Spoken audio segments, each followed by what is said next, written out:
Je ne ferai dans ce film aucune concession au public. Plusieurs excellentes raisons justifient à mes yeux une telle conduite, et je vais les dire. Tout d'abord, il est assez notoire que je n'ai nulle part fait de concession aux idées dominantes de mon époque, ni à aucun des pouvoirs existants.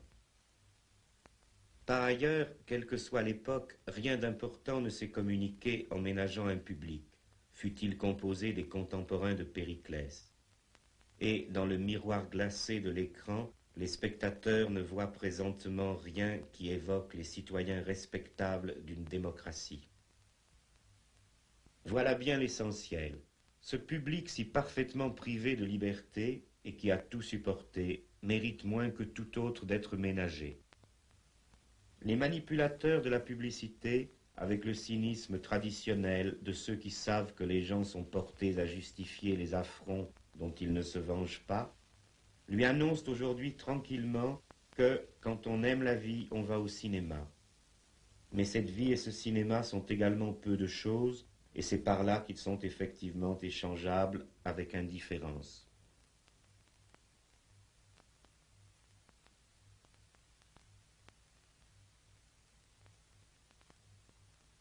Le public du cinéma, qui n'a jamais été très bourgeois et qui n'est presque plus populaire, est désormais presque entièrement recruté dans une seule couche sociale, du reste devenue large. Celle des petits agents spécialisés dans les divers emplois de ces services dont le système productif actuel a si impérieusement besoin. Gestion, contrôle, entretien, recherche, enseignement, propagande, amusement et pseudo-critique.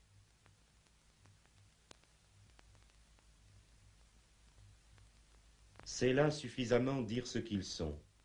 Il faut compter aussi, bien sûr, dans ce public qui va encore au cinéma, la même espèce quand, plus jeune, elle n'en est qu'au stade d'un apprentissage sommaire de ses diverses tâches d'encadrement. Au réalisme et aux accomplissements de ce fameux système, on peut déjà connaître les capacités personnelles des exécutants qu'il a formés. Et en effet, ceux-ci se trompent sur tout et ne peuvent que déraisonner sur des mensonges. Ce sont des salariés pauvres qui se croient des propriétaires, des ignorants mystifiés qui se croient instruits et des morts qui croient voter. Comme le mode de production les a durement traités, de progrès en promotion, ils ont perdu le peu qu'ils avaient et gagné ce dont personne ne voulait. Ils collectionnent les misères et les humiliations de tous les systèmes d'exploitation du passé.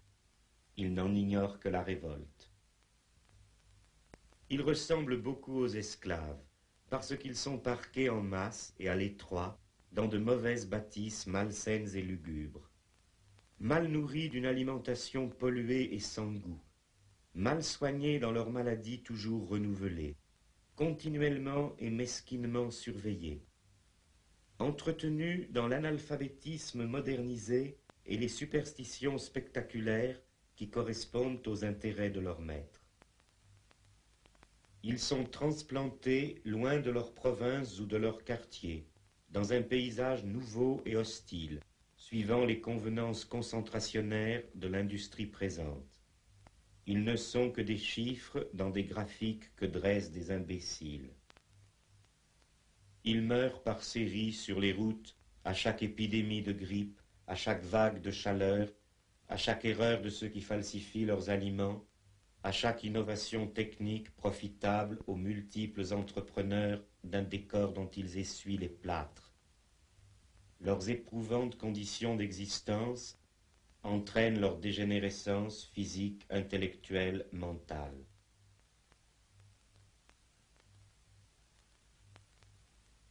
On leur parle toujours comme à des enfants obéissants, à qui il suffit de dire « il faut », et ils veulent bien le croire. Mais surtout, on les traite comme des enfants stupides, devant qui bafouillent et délirent des dizaines de spécialisations paternalistes, improvisées de la veille, leur faisant admettre n'importe quoi en le leur disant n'importe comment, et aussi bien le contraire le lendemain.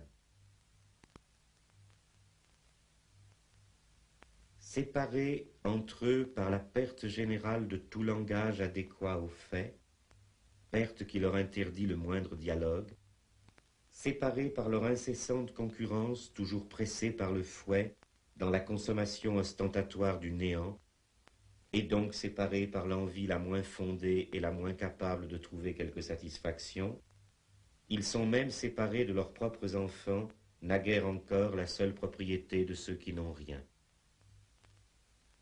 On leur enlève en bas âge le contrôle de ces enfants, déjà leurs rivaux, qui n'écoutent plus du tout les opinions informes de leurs parents et sourient de leur échec flagrant, méprisent non sans raison leur origine et se sentent bien davantage les fils du spectacle régnant que de ceux de ces domestiques qui les ont par hasard engendrés. Ils se rêvent les métis de ces nègres-là. Derrière la façade du ravissement simulé, dans ces couples comme entre eux et leur progéniture, on n'échange que des regards de haine. Cependant, ces travailleurs privilégiés de la société marchande accomplie ne ressemblent pas aux esclaves en ce sens qu'ils doivent pourvoir eux-mêmes à leur entretien. Leur statut peut être plutôt comparé aux servages parce qu'ils sont exclusivement attachés à une entreprise et à sa bonne marche, quoique sans réciprocité en leur faveur, et surtout parce qu'ils sont étroitement astreints à résider dans un espace unique, le même circuit des domiciles, bureaux, autoroutes, vacances et aéroports toujours identiques.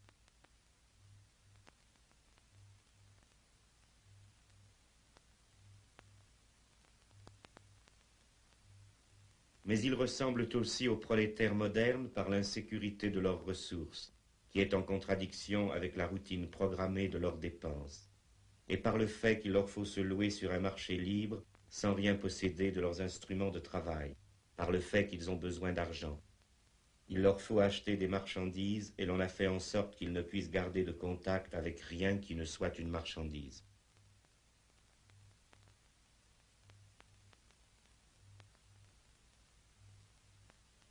Mais où pourtant leur situation économique s'apparente plus précisément au système particulier du péonnage, c'est en ceci que cet argent autour duquel tourne toute leur activité, on ne leur en laisse même plus le maniement momentané.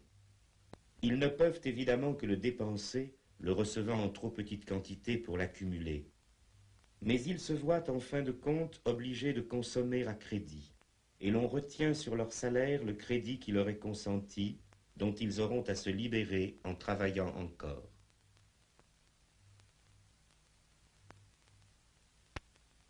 Comme toute l'organisation de la distribution des biens est liée à celle de la production et de l'État, on rogne sans gêne sur toutes leurs rations, de nourriture comme d'espace, en quantité et en qualité. Quoique restant formellement des travailleurs et des consommateurs libres, ils ne peuvent s'adresser ailleurs, car c'est partout que l'on se moque d'eux.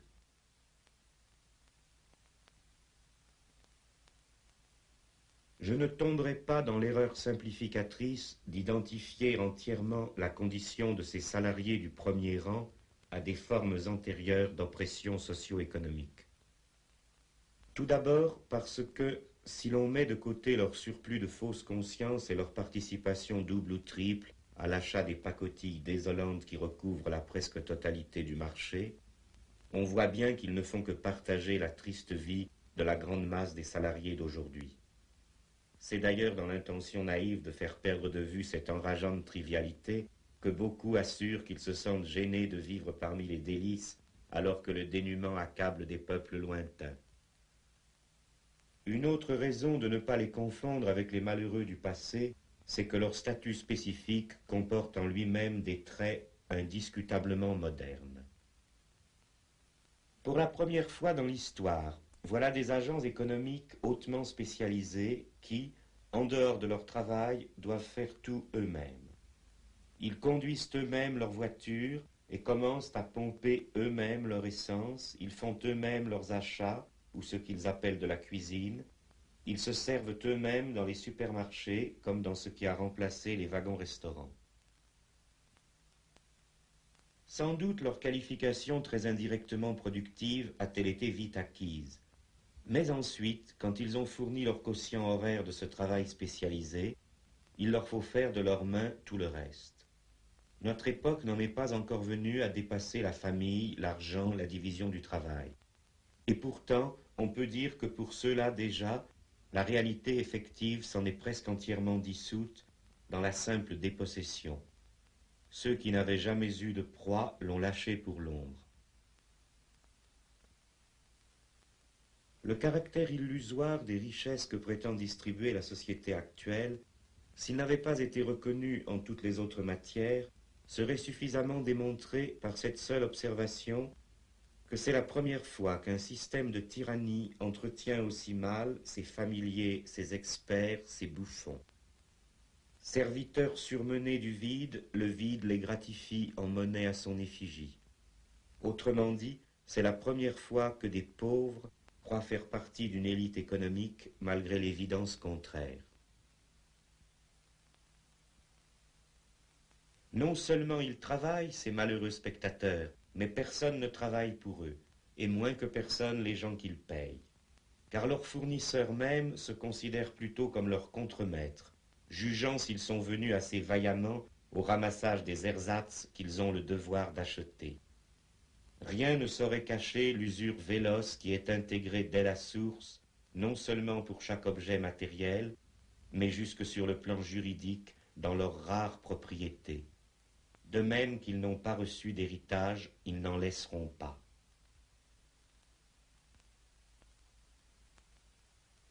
Le public du cinéma ayant donc avant tout à penser à des vérités si rudes, et qui le touchent de si près, et qui lui sont si généralement cachées, on ne peut nier qu'un film qui, pour une fois, lui rend cet âpre service de lui révéler que son mal n'est pas si mystérieux qu'il le croit, et qu'il n'est peut-être même pas incurable pour peu que nous parvenions un jour à l'abolition des classes et de l'État. On ne peut nier, dis-je, qu'un tel film n'ait en ceci au moins un mérite. Il n'en aura pas d'autre.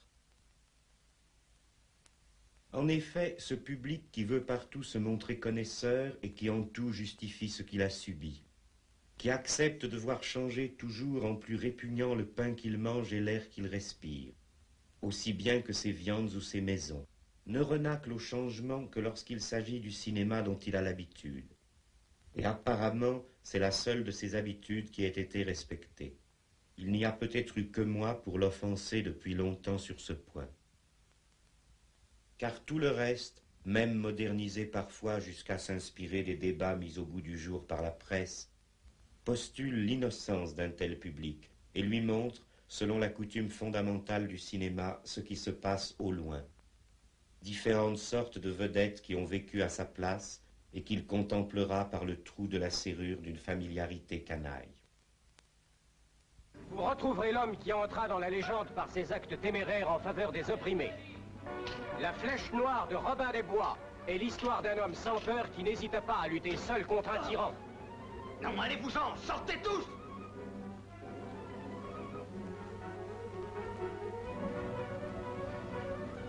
Robin des Bois est fini. Mort. Non, Robin des Bois est plus vivant que jamais et il vous enthousiasmera par son incomparable audace.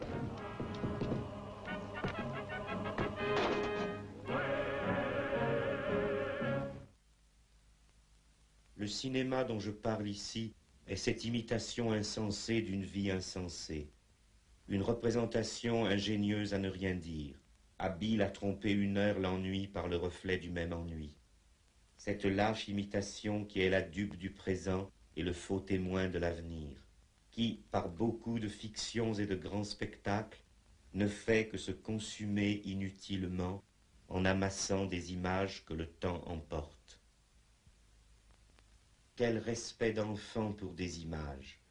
Il va bien à cette plèbe des vanités, toujours enthousiaste et toujours déçue, sans goût parce qu'elle n'a eu de rien une expérience heureuse, et qui ne reconnaît rien de ses expériences malheureuses parce qu'elle est sans goût et sans courage, au point qu'aucune sorte d'imposture, générale ou particulière, n'a jamais pu lasser sa crédulité intéressée. Et croirait-on, après tout ce que chacun a pu voir, qu'il existe encore, parmi les spectateurs spécialisés qui font la leçon aux autres, des tarés capables de soutenir qu'une vérité énoncée au cinéma, si elle n'est pas prouvée par des images, aurait quelque chose de dogmatique. D'ailleurs, la domesticité intellectuelle de cette saison appelle envieusement discours du maître ce qui décrit sa servitude. Quant au dogme ridicule de ses patrons, elle s'y identifie si pleinement qu'elle ne les connaît pas.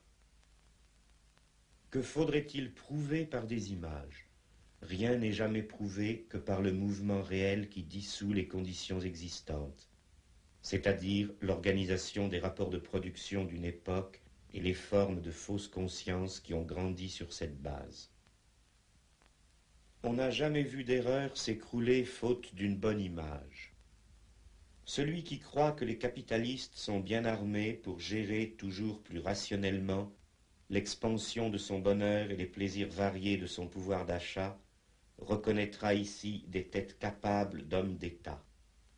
Et celui qui croit que les bureaucrates staliniens constituent le parti du prolétariat verra là de belles têtes d'ouvriers. Les images existantes ne prouvent que les mensonges existants. Les anecdotes représentées sont les pierres dont était bâti tout l'édifice du cinéma. On n'y retrouve rien d'autre que les vieux personnages du théâtre, mais sur une scène plus spacieuse et plus mobile, ou du roman, mais dans des vêtements et environnements plus directement sensibles. C'est une société et non une technique qui a fait le cinéma ainsi. Il aurait pu être examen historique, théorie, essai, mémoire. Il aurait pu être le film que je fais en ce moment.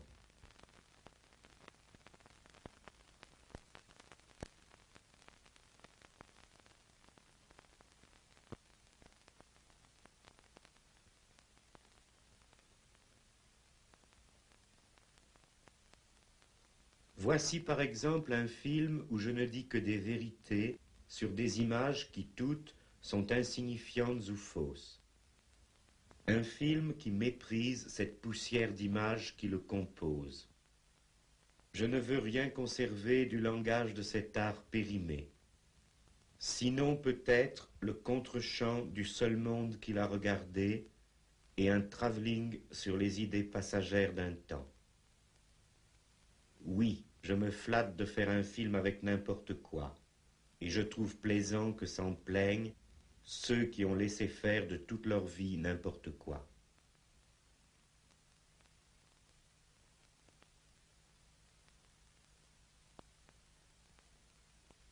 J'ai mérité la haine universelle de la société de mon temps, et j'aurais été fâché d'avoir d'autres mérites aux yeux d'une telle société.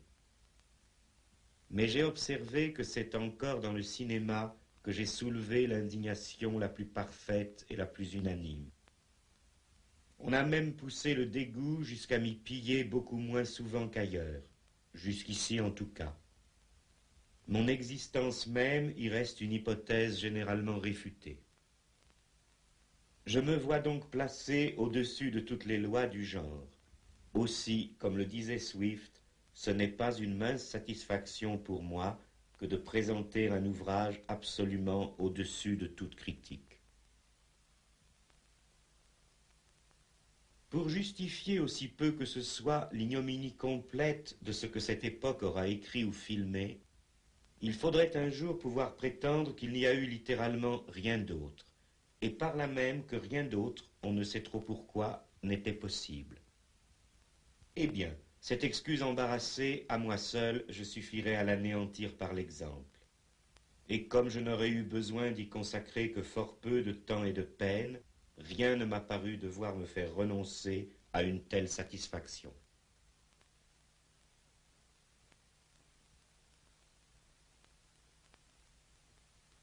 Il n'est pas si naturel qu'on voudrait bien le croire aujourd'hui d'attendre de n'importe qui, parmi ceux dont le métier est d'avoir la parole dans les conditions présentes, qu'il apporte ici ou là des nouveautés révolutionnaires. Une telle capacité n'appartient évidemment qu'à celui qui a rencontré partout l'hostilité et la persécution, et non point les crédits de l'État.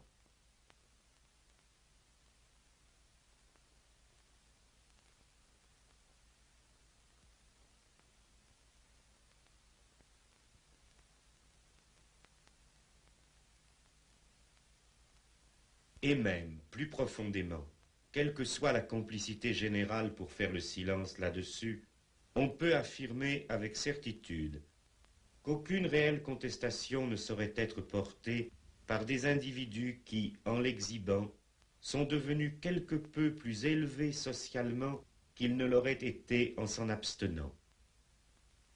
Tout cela ne fait qu'imiter l'exemple bien connu de ce florissant personnel syndical et politique toujours prêt à prolonger d'un millénaire la plainte du prolétaire, à seule fin de lui conserver un défenseur.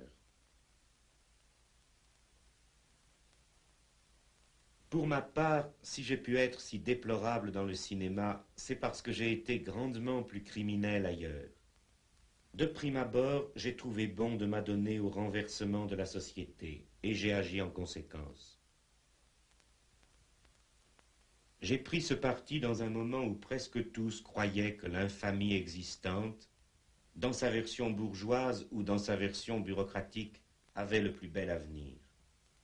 Et depuis lors, je n'ai pas, comme les autres, changé d'avis une ou plusieurs fois avec le changement des temps. Ce sont plutôt les temps qui ont changé selon mes avis. Il y a là de quoi déplaire aux contemporains.